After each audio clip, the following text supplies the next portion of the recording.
Magandang umaga sa ating mga kapatid. Today nasa Matthew 13 tayo sa ating morning devotion. At narito si Pastor Joshua sa pag-share ng salita ng Panginoon.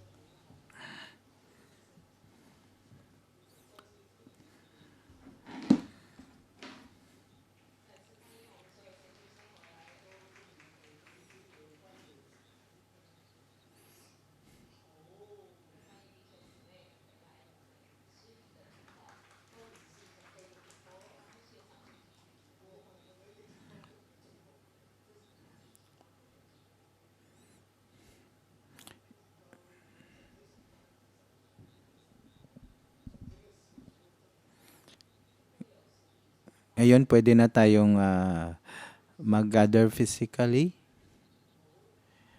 At ito ay napakagaling.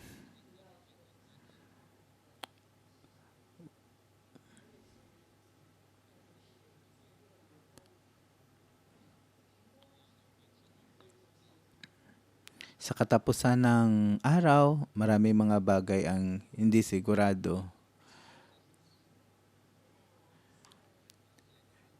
Ngayon makikita na natin ang mga mukha ng ating mga kapatiran.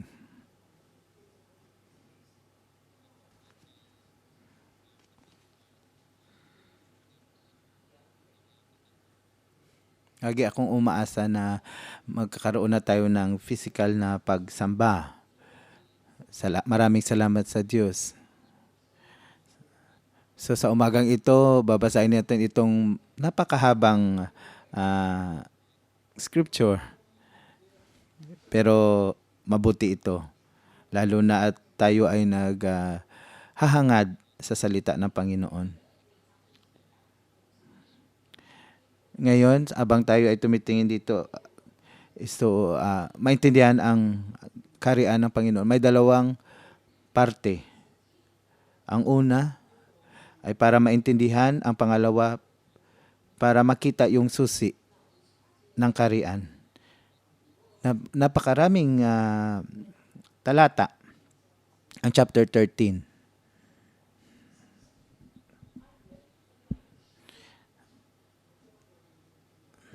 Sa original na teksto may 10 talata. Pero gagawin ko ito sa 4 na talata. Kasi wala na tayong panahon para talakayin ang lahat.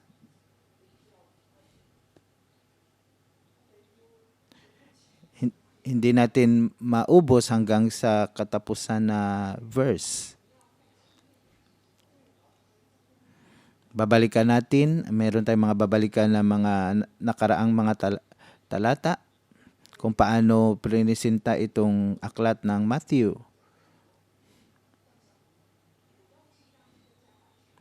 Mula sa chapter 5 at chapter 7, ito ay nagtatalakay tungkol sa pangangaral sa bundok.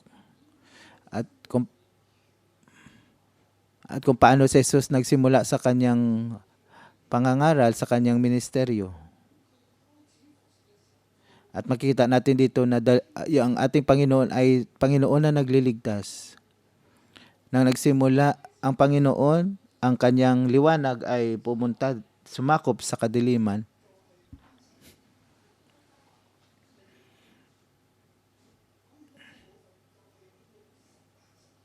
Pagkatapos niyang mangaral sa bundok, at gumawa siya ng 10 himala sa pagpapakita na siya ang tunay na Mesiyas.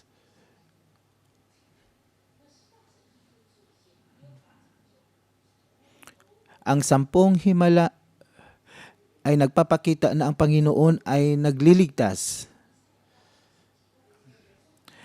Sa lahat ng lumang tipan, ang mga propesiya tungkol sa Mesaya na darating, ay ipinakita niya ang lahat ng himala. Ito ay nagpapakita nga na ang Panginoon ay Panginoon na nagliligtas. At dito sa chapter 10, ang pagpapadala sa mga disipulo.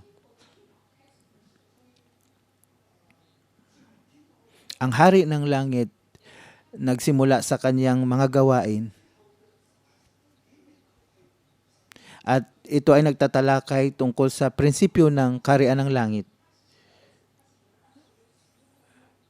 At sa kanyang mga himala, nagpapakita na siya ang anak ng Diyos. At pinadala niya ang kanyang mga disipulo para palaguin ang kaharian ng langit. Ipangaral ang kaharian ng langit. At dito nakikita natin na kaharian ng mga langit. Kung nakarinig kayo ng aking sermon,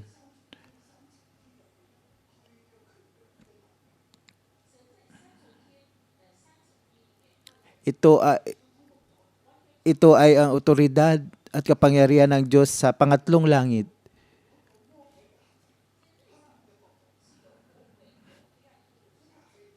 Kung sa mundo ay merong mga pagpapahirap ng kadiliman, then ang kaharian ng langit ay sumakop sa kaharian ng kadiliman. Nung ang mga disipulo ay nagsimulang mangaral tungkol sa kaharian, makikita natin sa chapter 11 and 12 kung paano nag-respond ang mga tao, kung ano ang kanilang tugon. Si Jesus ay gumawa ng maraming mga himala sa mga bayan at pinadala niya din ang kanyang mga disipulo kahit saan dako ng mga bayan.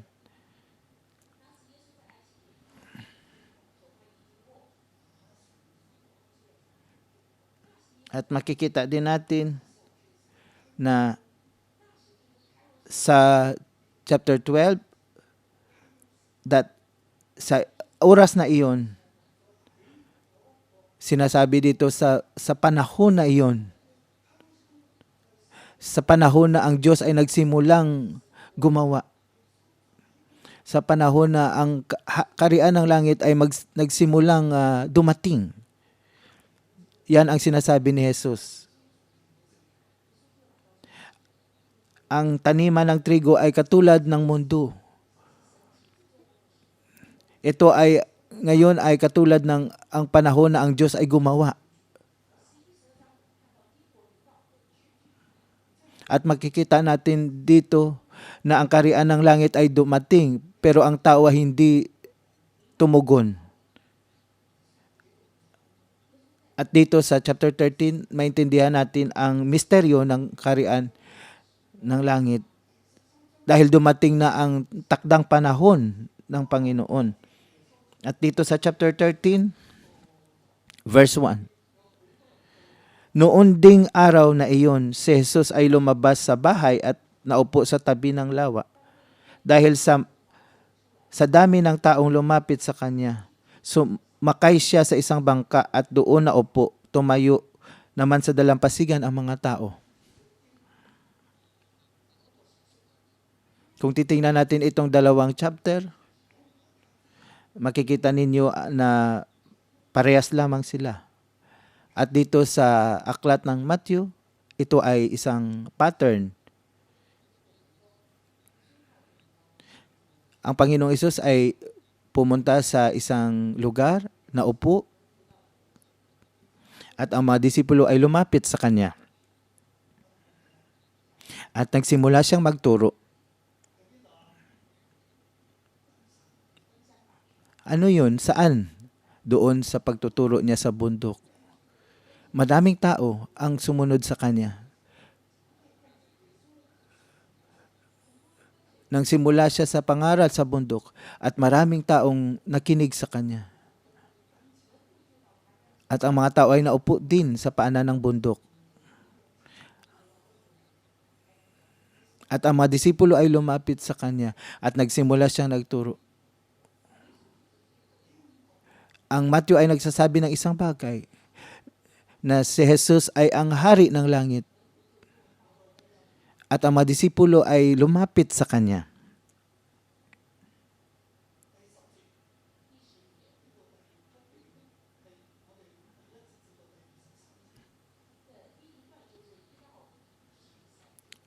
Ang unang talata natin ay mula sa verse 1 hanggang 23. So, kinumbina ko na siya sa isang hanay. Sa verse 1, makita natin, noong ding araw na iyon, si Jesus ay lumabas sa bahay at naupo sa tabi ng lawa. Lumabas siya ng bahay. At sa maraming tao ang lumapit sa kanya. Sumakay siya sa bangka, naupo doon. At dito makita natin sa verse 10, lumapit ang mga alagad at tinanong si Jesus. Parehas lang ng paglapit ng mga alagad ng mga disipulo doon sa bundok. Sa chapter 5, verse 1.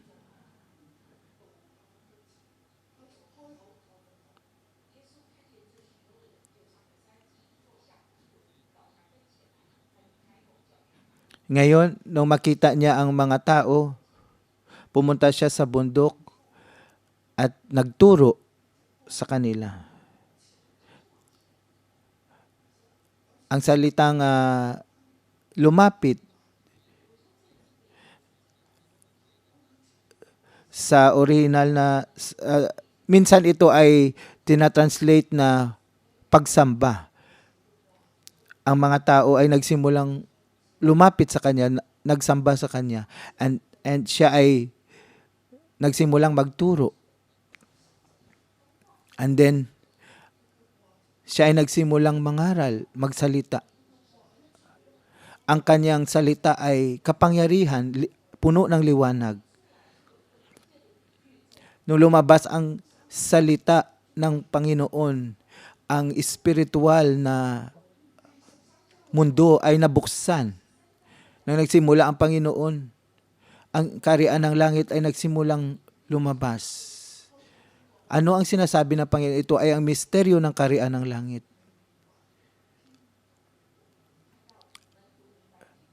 At nagsimula siyang lumabas at ipangaral ang kaharian ng langit. At gusto niyang malaman ng kanyang mga disipulo kung ano ang kaharian ng langit. At dito sa chapter 12, ang panahon na yon ay ang tamang panahon para ang Diyos ay gumawa.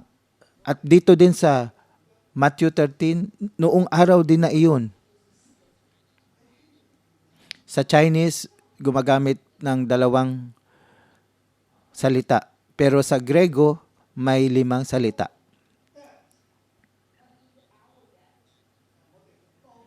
Sinasabi sa araw din na iyon, sa araw na iyon, ito ay araw.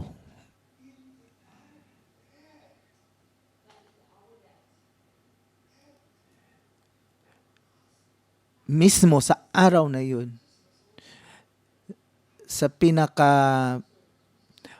tamang panahon, sa panahon ng Diyos,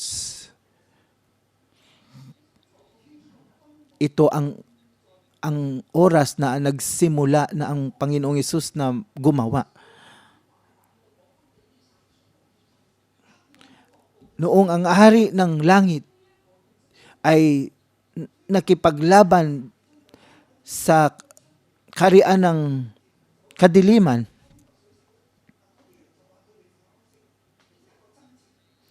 nung araw din na iyon,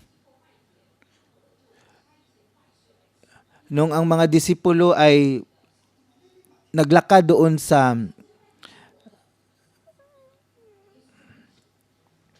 taniman ng trigo at kumain sila, sabi ng kaaway, akin ang taniman na ito, pero sabi ng Panginoong Hesus, hindi. Ako ang Diyos na may-ari nito. Ang ating pagtuunan ng pansin ngayon ay ang chapter 13. So nagturo siya, umupo sa bangka.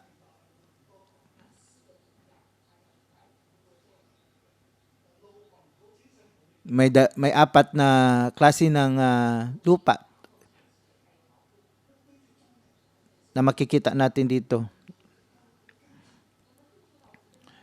Yung nasa daan, yung mabato, yung madamo, at yung yung mabuting lupa. Verse 11, sumagot siya, ipinagkaloob sa inyo ang karapatang maunawaan ang hiwaga tungkol sa kaharian ng langit, ngunit hindi ito pinakaloob sa kanila. Sapagkat ang mayroon ay bibigyan pa at mananagana, ngunit ang wala kahit ang kakaunti na nasa kanya ay kukunin pa. Ito rin ang sinasabi na nakikinig sila pero hindi sila makarinig at hindi makaunawa. Tumitingin sila ngunit hindi nakakakita. Nakikinig ngunit hindi naman nakakarinig ni nakaunawa man.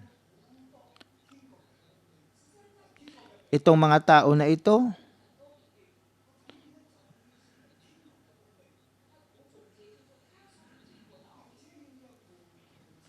at sinabi ni Jesus ang talinhaga para ipakita ang misteryo ng kaharian. Ito ang susi para natin maintindihan ang misteryo ng kaharian. Bakit? Ang sinasabi, yung mga meron pa ay bibigyan, ang mga wala ay kukunin pa sa kanila.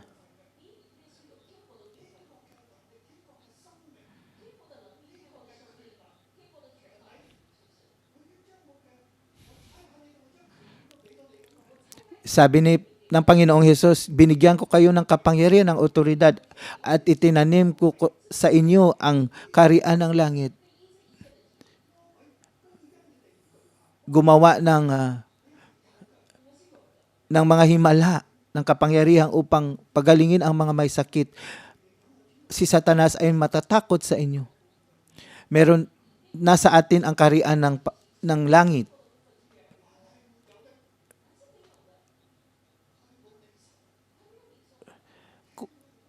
Kung nasa iyo ang kaharian ng langit, ikaw ay lalago.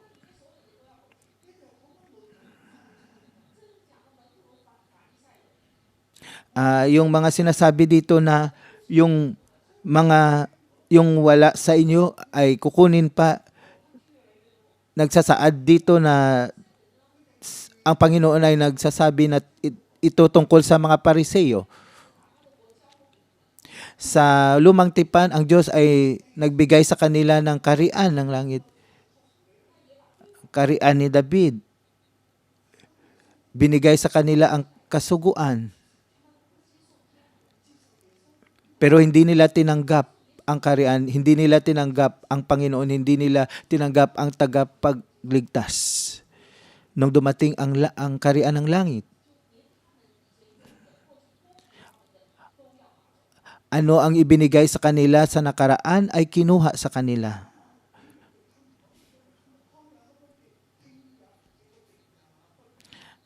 Kaya sinabi ng Panginoon, kaya nga nagsasalita ako sa pamamagitan ng talinhaga, sapagkat tumitingin sila ngunit hindi nakakakita, at nakikinig ngunit hindi naman nakakarinig at ni nakakaunawa man.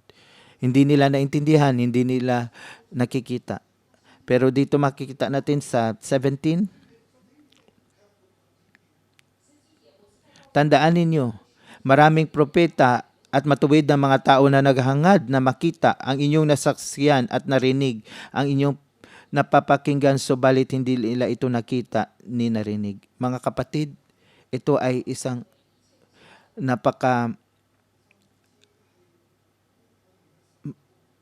nakapamahalagang mensahe. Huwag nating baliwalain ang mga bagay, ang morning devotion, ang ating mga physical na pag-gather. Maraming mga tanong tayo.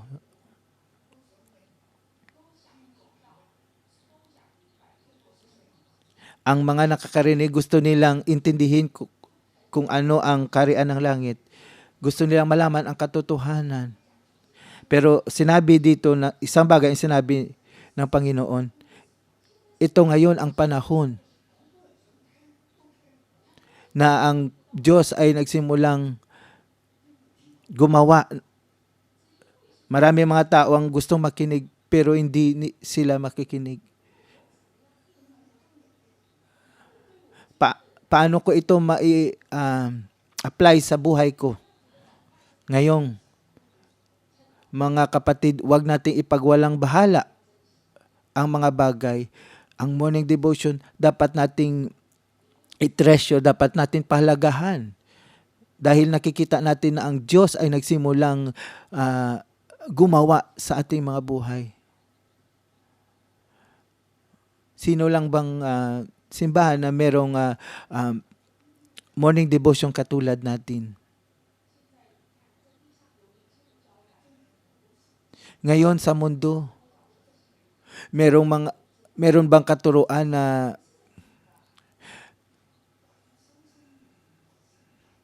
humihipo sa puso ng Panginoon? Hindi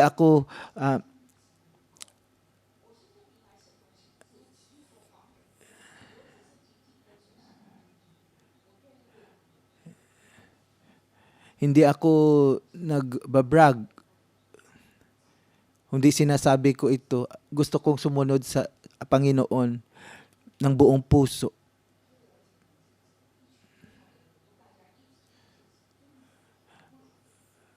At maraming mga coworker na sumuporta at sumunod din. Ngayon ako ay nagsasalita tungkol sa misteryo ng kaharian ng langit. Habang inaaral natin ito, marami mga tao na nagsasalita tungkol dito. So, anak, ikaw ay napaka mapalad. Dapat mong intindihin, pakinggan kung ano ang ibig sabihin ng talinhaga ng maghahasik.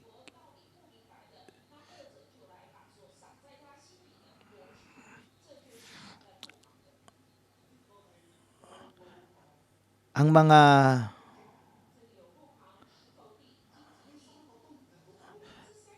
sinabi niya dito na ang mga buto na nailagay sa daan, sa mabato at maraming damo, ito ay hindi mga mabubuting lupa.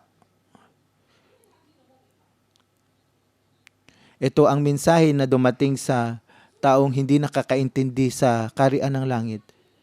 Paano tayo makakaintindi?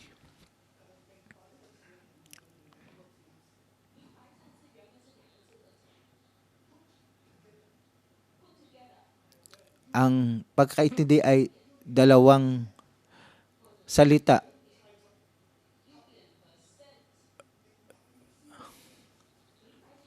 Ang pag-intindi ay ang ibig sabihin ay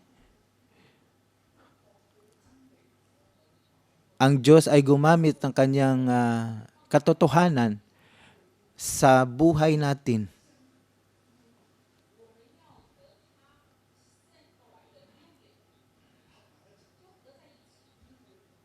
Dapat nating pag-isahin sa taong pinadala niya. Ang ating kaisipan at puso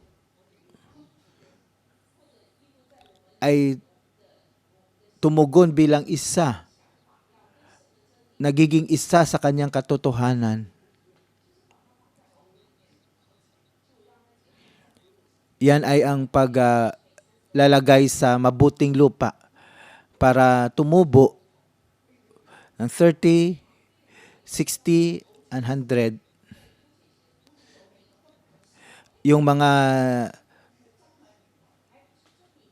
yung mga buto na nandun sa daanan, ang mga ibon ay kumain. Ninakaw ng kaaway.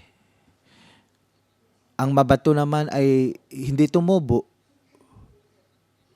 At ang maraming mga damo ay ang mga nakakarinig na maraming mga pag-agam-agam. Pagpalainawa tayo ng Panginoon para maintindihan ang misteryo ng langit. Ang kaharian ng langit ay ang paglalaban. Ang kaaway ay gamitin niya ang paligid, ang takot, ang lahat ng pagpapahirap para hindi mo maintindihan. Pero kailangan nating magtagumpay at intindihin ang misteryo, ang kaharian ng langit. Ito ay isang halimbawa nung nagsabi siya tungkol sa buto at tungkol sa wheat at sa masamang damo sa libadura.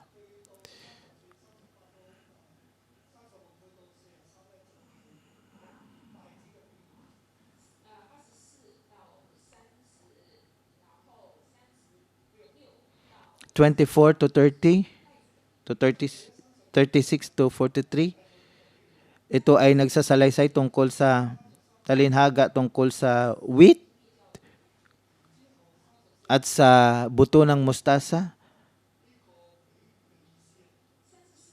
At dito sa 34, 35, ito ay ang kahulugan ng talinhaga. Ang Panginoong Hesus ay nagsalita ng mga tagong bagay simula pa ng malikha ang mundo. Verse 35, sa gayon matupad ang sinabi ng propeta, magsasalita ako sa pamagitan ng mga talinhaga. Ihahayag ko ang mga bagay na nalihim mula pa ng likhain ang daigdig. Ang wheat at ang masamang damo ay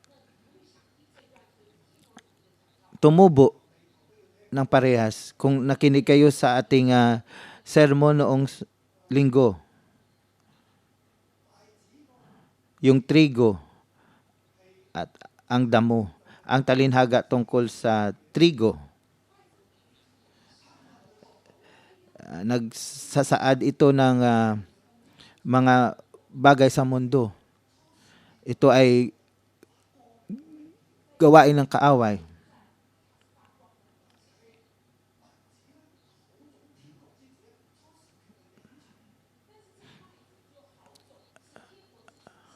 At parehong tumubo ang damo at ang trigo. At ang trigo ay ang mabubuting buto, yung mga anak ng langit.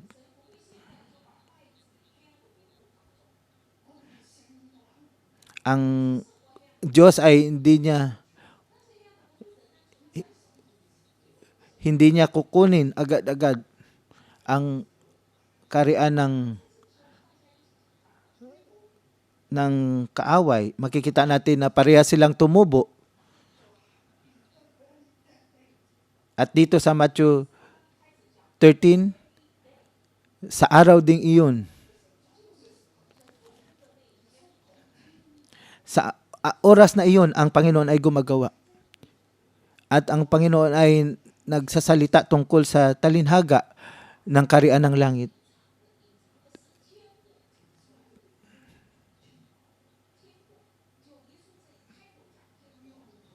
At siya ay nagsalita tungkol sa mga bagay na tago simula pa nung paglikha ng mundo.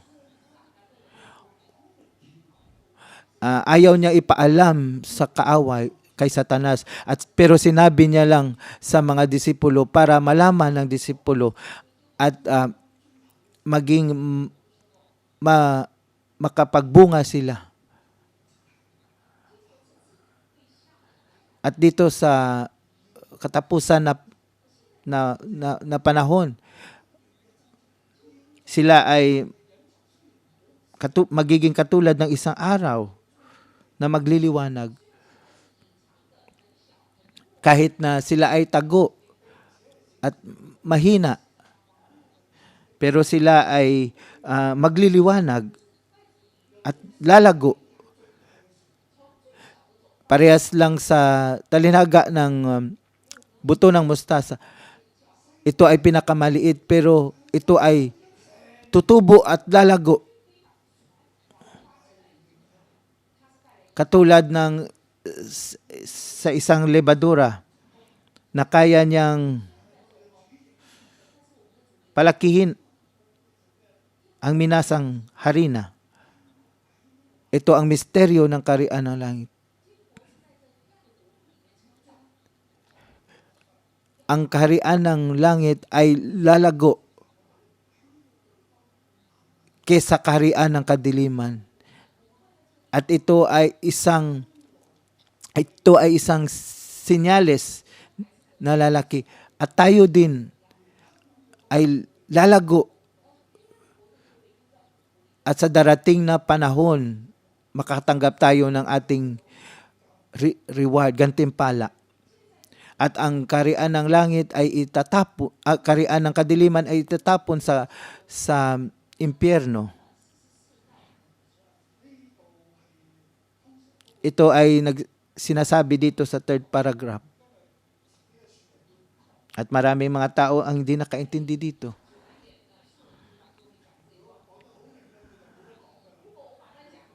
Sa susunod, si Pastor Jason ay magsasalita tungkol dito. So hayaan ko siya na magpaliwanag dito. So ipapaliwanag ko lang ng konti.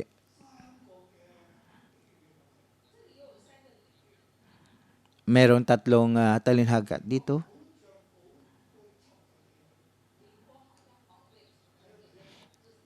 Ang kaharian ng langit ay katulad ng isang kayamanan.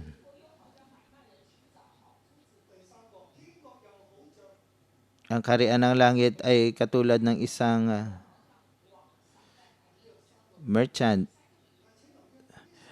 At ang kaharian ng langit ay katulad ng isang net na inilagay sa net na pangingisda.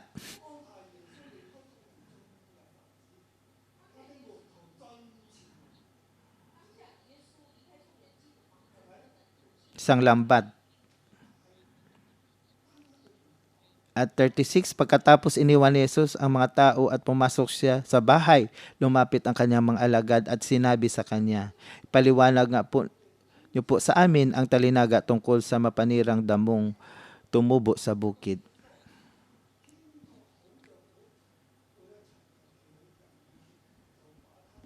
Madalas ito ay hindi natin naintindihan. Pero dito, sinabi ng Panginoon sa verse 44, ang kaharian ng langit ay katulad ng kayamanang nakabaon sa isang bukid. Nahukay ito ng isang tao, ngunit agad itong tinabunan. Tuwang-tuwa siya, umalis at binenta ang lahat ng kanyang ari-arian upang bilhin ang bukid na iyon. So ang tao ay binenta niya ang lahat ng kanyang ari-arian at binili ang bukid.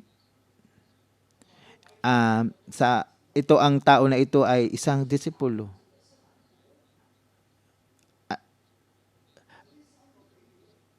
At ang taong bumili ng bukid ay nagsasaad na sila ay mga disipulo.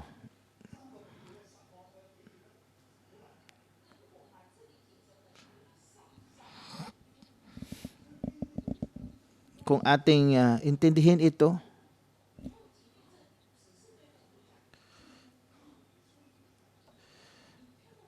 mahirapan tayong intindi kung anong nangyari sa verse 47. Pero ang Panginoon Hesus gusto niyang malaman ng mga disipulo kung ano ang kanyang puso. Gusto niyang maintindihan ng mga disipulo. Kaya sinabi niya dito, ang kaharian ng langit ay katulad ng kayamanang nakabaon sa isang bukid. Nang makita niya, hinukay niya ito. So, tuwang-tuwa siyang umalis at binenta ang lahat ng kanyang ari-arian upang bilhin ang bukid na iyon.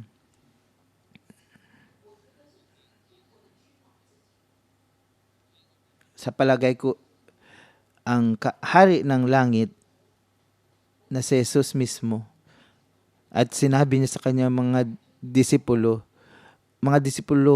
ko, gusto kong maunawaan ninyo ang kaharian ng langit. Na binenta ko ang lahat, ibinigay ko ang lahat. Gusto kong maintindihan ninyo ang misteryo ng kaharian.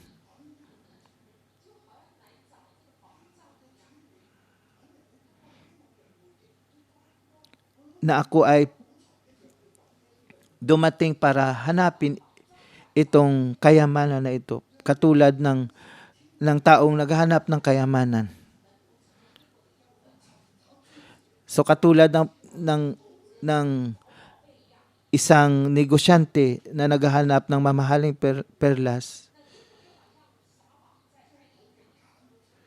ang kaharian ng langit ay katulad ng malaking lambat na inihagis sa lawa.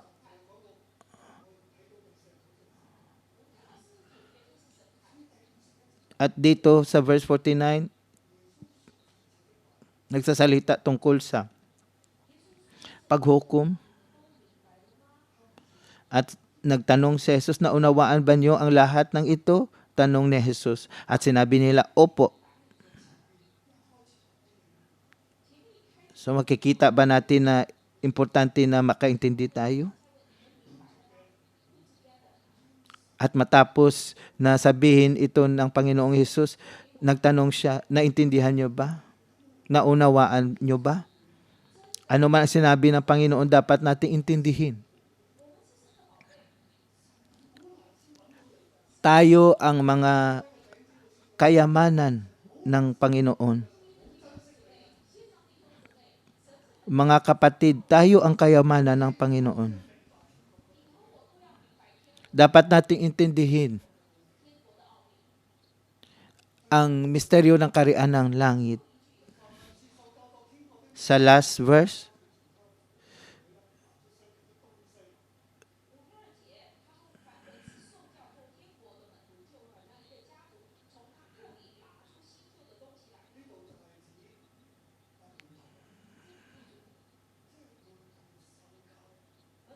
at sinabi niya sa kanila, tinuruan niya ang kanyang mga disipulo.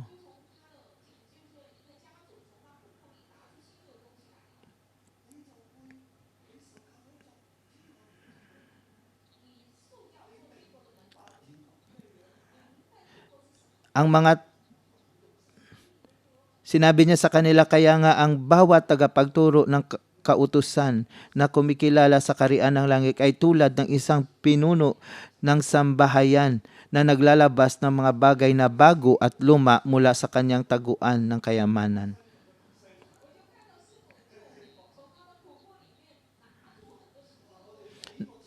Nakikita ko na si Simo ay kumuha ng mga bagay, mga treasure sa kanyang taguan.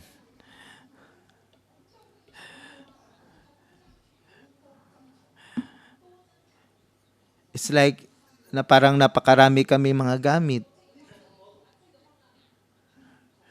At sinabi ni Simo, nagbigay siya ng instruction na ilagay ang mga kung saan dapat. At ang mga disipulo sa kaharian at ang mga tagapagturo sa kautusan, maraming mga bagay na binigay sa kanila ang Panginoon. Mula pa sa lumang tipan, ngayon nasa bagong tipan, ano ang binigay ng Panginoong Hesus? Saan ka man pupunta, pwede mong kunin ito.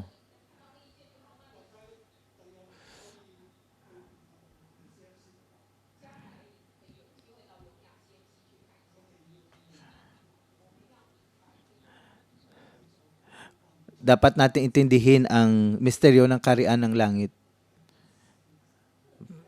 para tayo ay makakilos ng may kaginawaan, lalo na sa mga panahong tulad nito. Dapat na tayo makinig kahit na nasa online ka or narito. Ang Panginoon ay naglagay na ng kaharian ng langit sa loob mo. At ang hari ng langit ay nagpaliwanag na sa inyo. Pinaliwanag niya para ikaw ay magkaroon ng pagbabago. Ito ang mensahe ngayon. Purihin natin ang Panginoon.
O Jesus,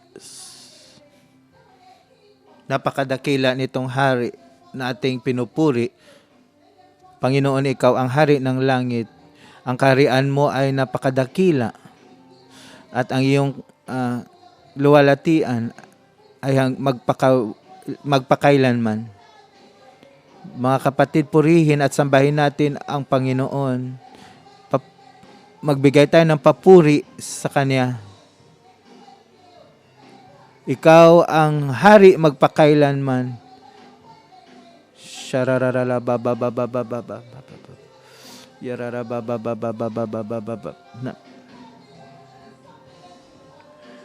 Pinupuri ka namin dahil sa iyong pag-ibig at sa iyong kaligtasan. Hari ng langit, karapat-dapat ka, Panginoon. Pasalamatan natin siya, mga kapatid, sa napakalaking pribileyo na binigay sa atin ng Panginoon. Bilang mga anak ng Diyos, tayo ay nasa kaharian ng langit. Tayo ay mga anak ng kaharian ng langit. Ang kanyang salita at ang kanyang katotohanan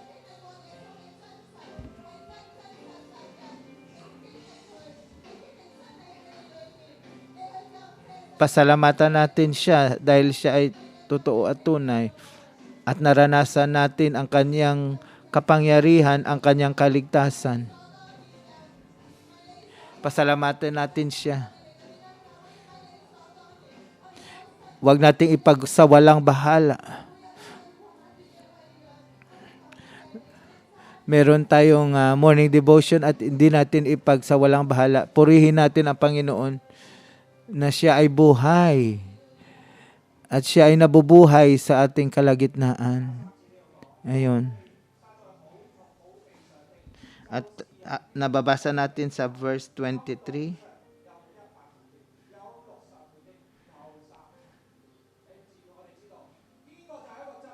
At ang katulad ng binhing na napahasik sa matabang lupa ay ang mga taong dumirinig at umunawang mabuti sa mensahe. Ito ang katotohanan sa paglalaban ng kaharian ng langit. Bigyan nawa tayo ng Panginoon ng mapakumbabang puso para tanggapin ang kaharian ng langit. Tayo ay manalangin, mga kapatid, para maunawaan natin ang mensahe ng kaharian ng langit.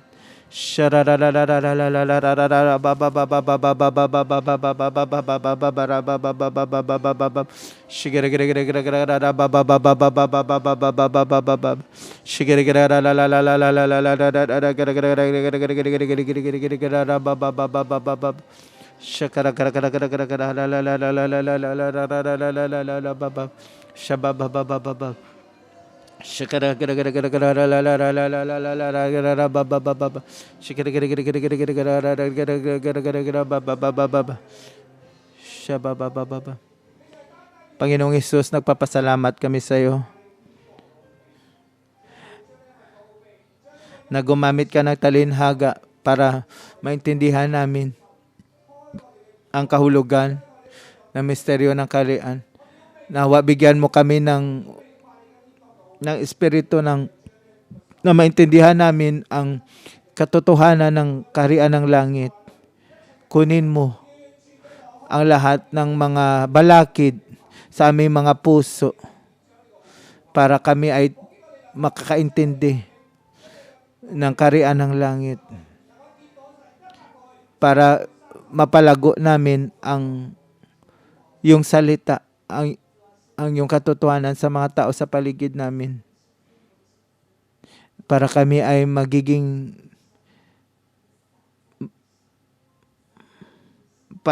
magkaroon ng maraming bunga.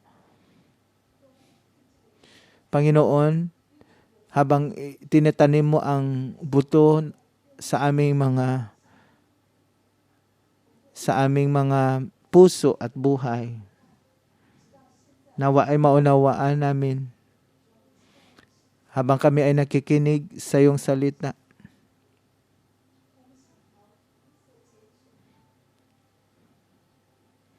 Panginoon,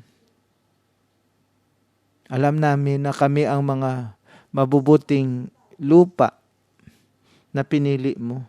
Nawa bigyan mo kami ng binhi na itinanim mo sa aming mga puso. Nawa bigyan mo kami ng kapangyarihan, ng lakas upang maikonekta ang aming mga buhay sa iyo at maintindihan namin kung ano ang kaharian ng langit.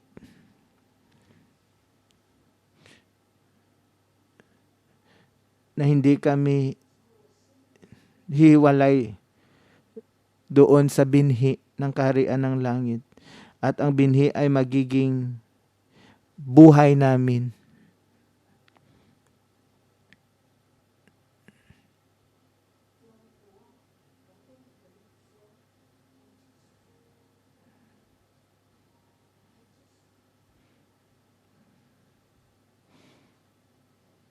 Panginoon, lumalapit kami sa iyo at sinasabi na kami ay nasa kaharian mo.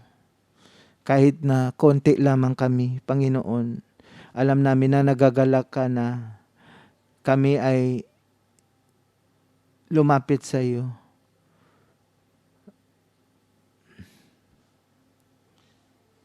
Banal na Espiritu,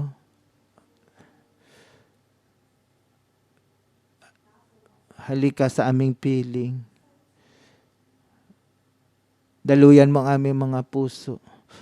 Kunin mo ang lahat ng mga balakid sa aming mga tainga. Kunin mo ang lahat ng mga bagay sa aming mga paningin at lahat ng mga bagay na naghahadlang sa amin. Kunin mo, Panginoon. Kami ang para lamang sa iyong kaharian. Kung paano kami mamuhay.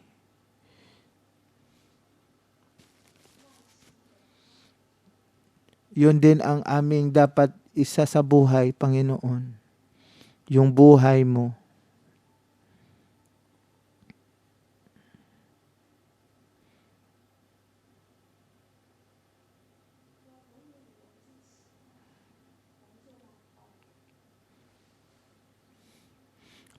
Panginoon, dahil ikaw ay nasa amin, kami ay may pag-asa.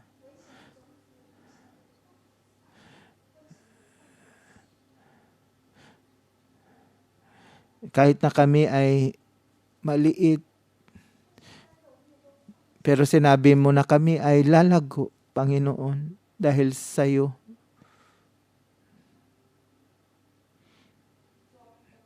At lalago kami, patuloy na lalago dahil sa iyo, Panginoon. Ikaw ang aming pag-asa. Ikaw ang lahat sa amin, Panginoon.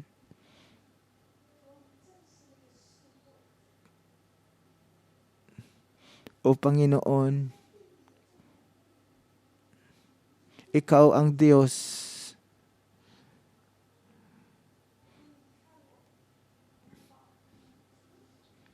Ikaw ang negosyante na nung makita yan ang napakahalagang perlas. Ganon din ang tingin mo sa amin, Panginoon. Nakita mo na kami ay isang kayamanan. Sa pangalan ni Jesus, lahat ng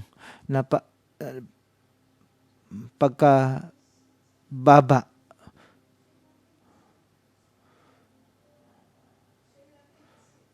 kunin mo lahat sa amin, Panginoon. Lahat sa amin, Panginoon, ilubog mo sa iyong kaharian. Punuin mo ng iyong kaharian.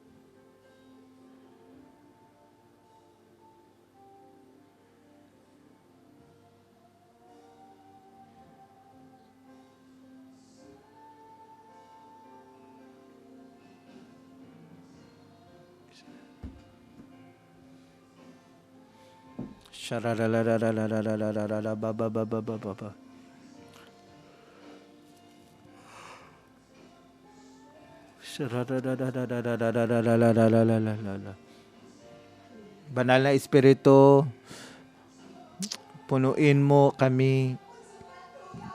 Dumaloy ka sa aming mga puso. Hindi lamang ang mga disipulo. Dapat lahat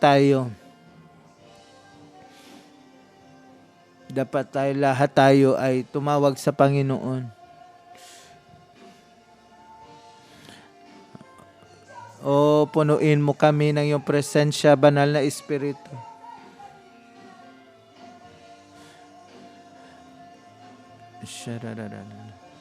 Lahat kayo mga kapatid, ang perlas, napakalagang perlas at ang kaharian ng langit ay nasa sa iyo.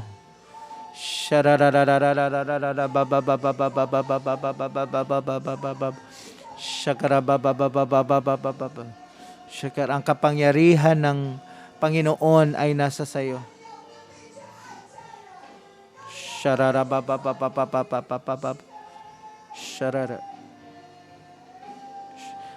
At meron kang kapangyarihan para ipangaral ang kaharian ng langit. Meron kang pag-ibig sa iyong puso.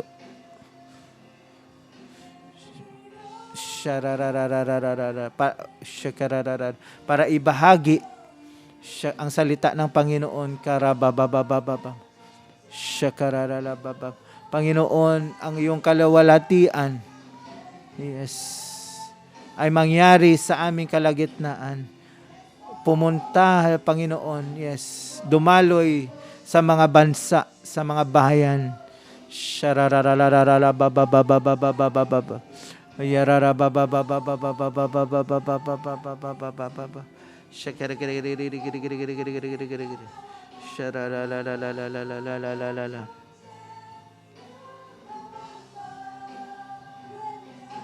Yes, hanapin ang iyong mukha, Panginoon.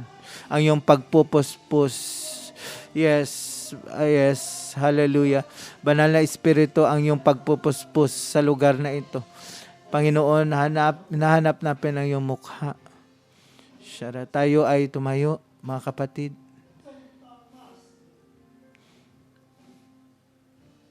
Sa panahong iyon,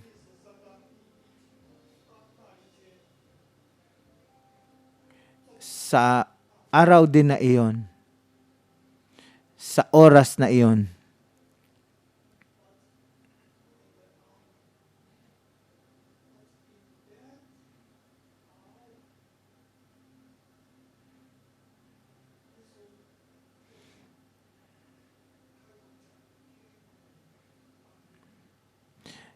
ang Panginoong Hesus ay umupo at nagsimulang magturo.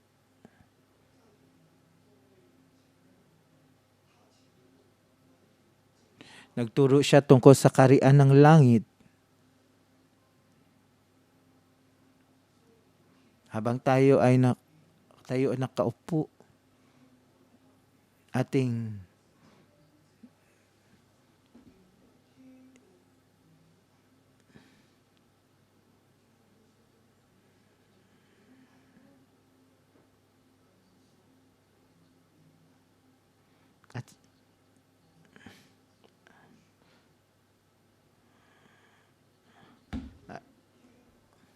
sa pangalan ni Jesus, aking pinoproklama na ang misteryo ng kaharian ng langit at si Jesus, ang ating Panginoon, ay nagtanim ng binhi ng kaharian ng langit sa'yo.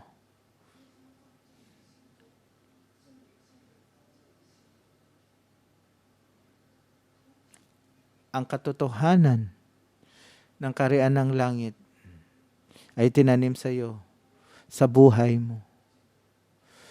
Mula sa tenga mo, papunta sa iyong utak,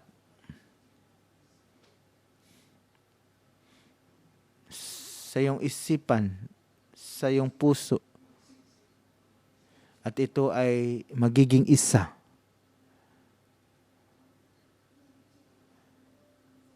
Magiging isa sa pamamagitan ng iyong pananampalataya. At ang kaharian ng langit ay magkaroon ng ugat sa buhay mo. Hindi mananakaw ng kaaway. Ang pag-uusig, hindi makakatalo. Ang pag-agam-agam sa buhay, hindi papatay. Ikaw ay magiging mabuting lupa. At mamumunga ka ng 100 times, 60 times, 30 times kung ano ang naitanim. Katulad ng isang bini ng mustasa, tulad ng yeast na impluwensya sa buong masa ng harina. Ang Panginoong Hesus ay naghahangad na maintindihan mo ang kaharian ng langit. Naghahangad ang Panginoon na ikaw ay maging isang disipulo.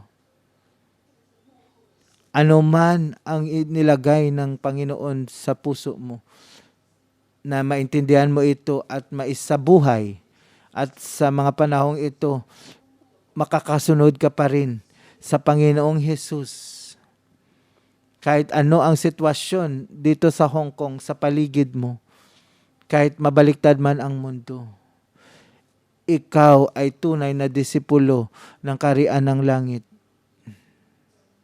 Na ang binhi na itinanim sa puso mo, sa buhay mo, meron kang kapangyarihan, pag-ibig, pananampalataya, katotohanan at puno ng pag-asa.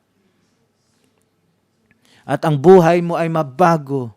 At sa oras na ito, na habang tinatanggap mo ang banal na Espiritu, ang binhi, ang kaharian ng langit, magiging buhay mo. Sa pangalan ni Jesus, pinupuspos kita ng pagpapala. Sa pangalan ni Jesus, Amen. Ito ang katapusan ng ating morning devotion sa araw na ito. Pagpalain nawa ang bawat isa. Amen.